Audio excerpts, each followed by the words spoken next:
15 अगस्त 1947 को जब भारत आज़ाद हुआ तो देश के सामने सबसे बड़ी चुनौती थी आर्थिक और सैन्य रूप से मजबूत बनना। पंडित जवाहरलाल नेहरू, जो भारत के पहले प्रधानमंत्री थे, उन्होंने साफ कहा था, विज्ञान ही आधुनिक भारत की रीढ़ बनेगा। नेहरू जी जानते थे कि अगर भारत को विश्व में सम्मान पाना है तो परमाणु ऊर्जा की तरफ बढ़ना जरूरी है, लेकिन उनका मकसद बम बनाना नहीं था। शुरुआत में नेहरू जी ने कहा था, परमाणु शक्ति का उपयोग हम शांति के लिए करेंगे, युद्ध के लिए नहीं। यहाँ पर एक नाम बेहद अहम है, डॉक्टर होमी जहांगीर भाभा। उन्हें भारत का एटॉमिक एनर्जी का पिता कहा जाता है। 1948 में भारत सरकार ने एटॉमिक एनर्जी कमीशन बनाया और भाभा को इसका चेयरमैन बनाया। भाभा का सपना था कि भारत अपने दम पर परमाणु तकनीक में आत्मनिर्भर बने।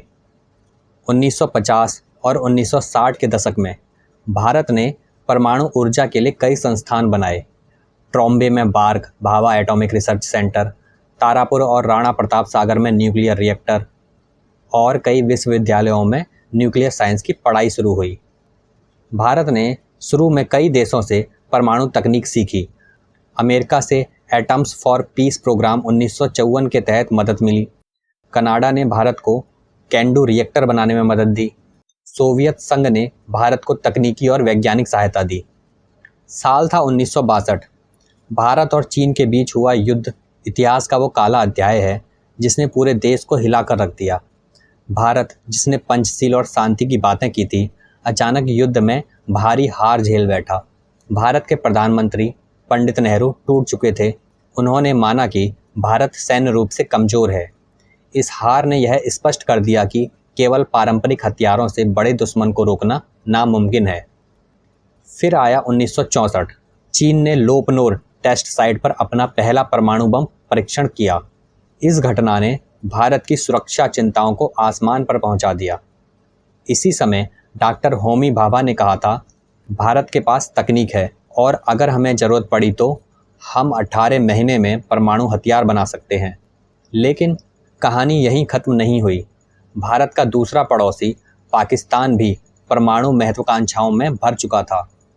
1965 के भारत पाकिस्तान युद्ध के बाद पाकिस्तान के विदेश मंत्री जुल्फ़िकार अली भुट्टो ने कहा था, अगर भारत ने बम बनाया तो हम घास खाकर भी बम बनाएंगे। भुट्टो का यह बयान सिर्फ नारा नहीं था। 1970 के दशक में डॉक्टर अब्दुल कदीर खान पाकिस्तान के परमाणु कार्यक्रम के जनक बने। उन्होंने चोरी छुपे यूरोप से परमाणु तकनीक हासिल की और पाकिस्तान को बम बनाने की दिशा में धकेला। अब भारत के सामने दोहरा खतरा था। एक तरफ परमाणु शक्ति से लैस चीन, दूसरी तरफ बम बनाने के इरादे वाला पाकिस्तान। यही वो समय था जब भारत की प्रधानमंत्री इंदिरा गांधी ने निर्णायक कदम उठाने शुरू किए। लेकिन किस्मत का खेल देखिए, 1966 में डॉक्टर होमी भाभा की एक विमान दुर्घटना में मौत हो गई। कई लोग मानते हैं कि यह सिर्फ हादसा नहीं था, बल्कि CIA की साजिश थी ताकि भारत बम बनाने की राह पर धीमा पड़ जाए। लेकिन भाभा के बाद भी भारत के वैज्ञानिक रुके नहीं। डॉक्टर विक्रम साराभाई, डॉक्टर राजा रामन्ना और अन्य वैज्ञानिकों ने भारत के परमाणु मिशन को आगे बढ़ाया। 1971 में भारत पाकिस्तान युद्ध हुआ और बांग्लादेश का जन्म हुआ। इस युद्ध में भारत की जीत ने पाकिस्तान को और अधिक परमाणु महत्वाकांक्षी बना दिया। इंदिरा गांधी को अब पूरा यकीन हो चुका था, अगर भारत को सुरक्षित रखना है तो हमें परमाणु बम बनाना ही होगा। तारीख थी 18 मई 1974। स्थान था राजस्थान का पोखरण। यहीं पर भारत ने अपना पहला परमाणु परीक्षण किया, जिसका कोड नेम था स्माइलिंग बुद्धा। भारत की प्रधानमंत्री इंदिरा गांधी ने इस परीक्षण को मंजूरी दी थी। वह जानती थी कि अगर भारत को आत्मनिर्भर और सुरक्षित बनना है तो यह कदम उठाना ही होगा। इस परीक्षण की अगुवाई की थी डॉक्टर राजा रामन्ना ने। उनके साथ थे doctor Basant Kumar Mehta, doctor PK Iyengar और बार्क के कई वैज्ञानिक। परीक्षण की तैयारियां बेहद गुप्त रखी गई। वैज्ञानिक और सैनिक दोनों टीमों ने मिलकर काम किया। सभी उपकरणों को ट्रैक में छिपाकर रात में रेगिस्तान के बीच पहुंचाया गया। यहाँ तक कि कोड वर्ड्स इस्तेमाल हुए। रेत को खीर कहा जाता था, रेत हटाने वाली मशीन को जलेबी। 107 मीटर गहरी भूमिगत सुरंग खोदी गई।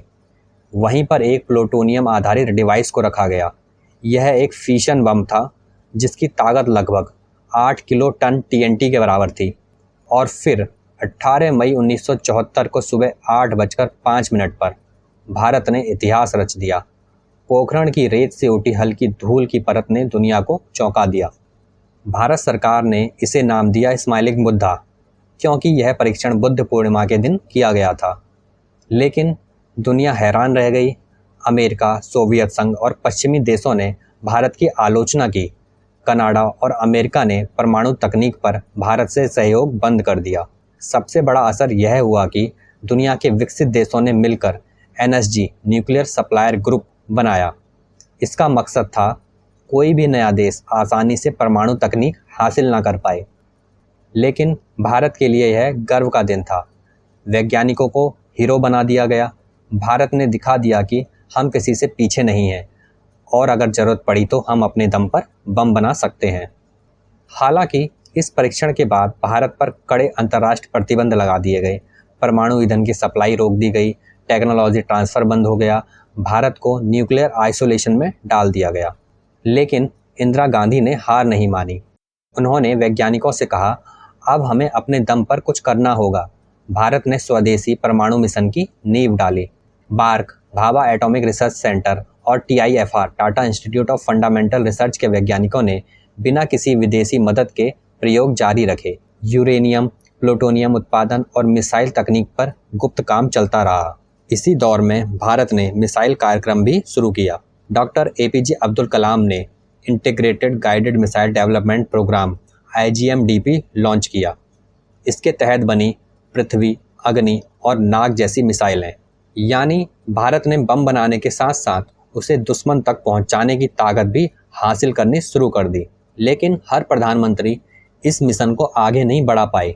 उदाहरण के लिए प्रधानमंत्री मोरारजी देसाई परमाणु परीक्षणों के खिलाफ थे। उन्होंने सार्वजनिक रूप से कहा कि भारत परमाणु हथियार नहीं बनाएगा। राजीव गांधी ने भी सार्वजनिक मंचों पर परमाणु निशस्त्रीकरण की वकालत की। लेकिन पर्दे के पीछे वैज्ञानिकों को गुप्त रूप से काम जारी रखने की अनुमति थी।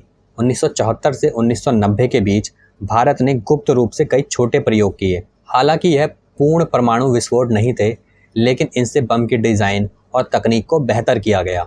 भारत को सबसे बड़ी दिक्कत थी अमेरिका के जासूसी उपग्रह स्पाइस सैटेलाइट्स की। हर बार जब भारत परीक्षण की तैयारी करता, CIA को भनक लग जाती। इसलिए भारत को कई बार अंतिम समय में परीक्षण रोकने पड़े। प्रधानमंत्री PV नरसिम्हा राव के दौर में भारत परीक्षण करने ही वाला था, लेकिन अमेरिकी दबाव के कारण यह संभव नहीं हो पाया। राव ने जाते जाते यह जिम्मेदारी अपने उत्तराधिकारी को सौंप दी। भारत लगभग 24 साल तक इंतजार करता रहा। गुप्त प्रयोग होते रहे, वैज्ञानिक तैयारी करते रहे, लेकिन बड़ा धमाका नहीं हुआ। साल था 1998। भारत की राजनीति में बदलाव आया और प्रधानमंत्री बने अटल बिहारी वाजपेयी जी। वाजपेयी जी लंबे समय से मानते थे कि भारत को अब दुनिया के सामने अपनी परमाणु ताकत साबित करनी होगी। वाजपेयी सरकार ने तुरंत वैज्ञानिकों और सेना को गुप्त आदेश दिए। इस ऑपरेशन का नाम रखा गया ऑपरेशन शक्ति। यह इतना गुप्त था कि अमेरिकी CIA की नज़र भी इस बार चकमा खा गई। इस ऐतिहासिक मिशन की अगुवाई की डॉक्टर APJ अब्दुल कलाम, जो कि DRDO के प्रमुख थे, doctor R Chidambaram, atomic energy commission के चेयरमैन। दोनों वैज्ञानिकों ने मिलकर परमाणु बम और मिसाइल तकनीक को एक साथ जोड़ा। पोखरण में गुप्त सुरंगें खोदी गई। वहाँ 5 अलग अलग परमाणु उपकरण रखे गए। एक थर्मोन्यूक्लियर डिवाइस, 2 फिशन डिवाइस, 2 सब क्रिटिकल डिवाइस। और फिर आया वो ऐतिहासिक दिन, 11 मई 1998 दोपहर 3:45 पर पोखरण की धरती कांप उठी। 3 बड़े विस्फोटों ने दुनिया को चौंका दिया। भारत सरकार ने तुरंत घोषणा की, भारत ने सफलतापूर्वक परमाणु परीक्षण कर लिया है। अटल बिहारी वाजपेयी ने कहा, India is now a nuclear weapon state. लेकिन कहानी यहीं ख़त्म नहीं हुई। 13 मई 1998 को भारत ने 2 और परीक्षण किए। कुल मिलाकर 5 विस्फोटों ने भारत को दुनिया का 6ठा परमाणु शक्ति संपन्न देश बना दिया। जैसे ही भारत ने यह घोषणा की, दुनिया हिल गई। अमेरिका, जापान और यूरोप ने भारत पर कड़े आर्थिक प्रतिबंध लगा दिए। हालांकि अंतर्राष्ट्रीय दबाव बढ़ा, लेकिन भारत में माहौल जश्न का था। लोग गर्व से कह रहे थे, हम भी अब परमाणु शक्ति हैं। अटल जी ने संसद में कहा, यह परीक्षण भारत की सुरक्षा के लिए जरूरी था। हमें किसी पर हमला नहीं करना, लेकिन कोई हमें कमज़ोर समझे, यह हम बर्दाश्त नहीं करेंगे। इस तरह भारत ने 24 साल बाद पोखरण की धरती पर फिर से इतिहास रचा।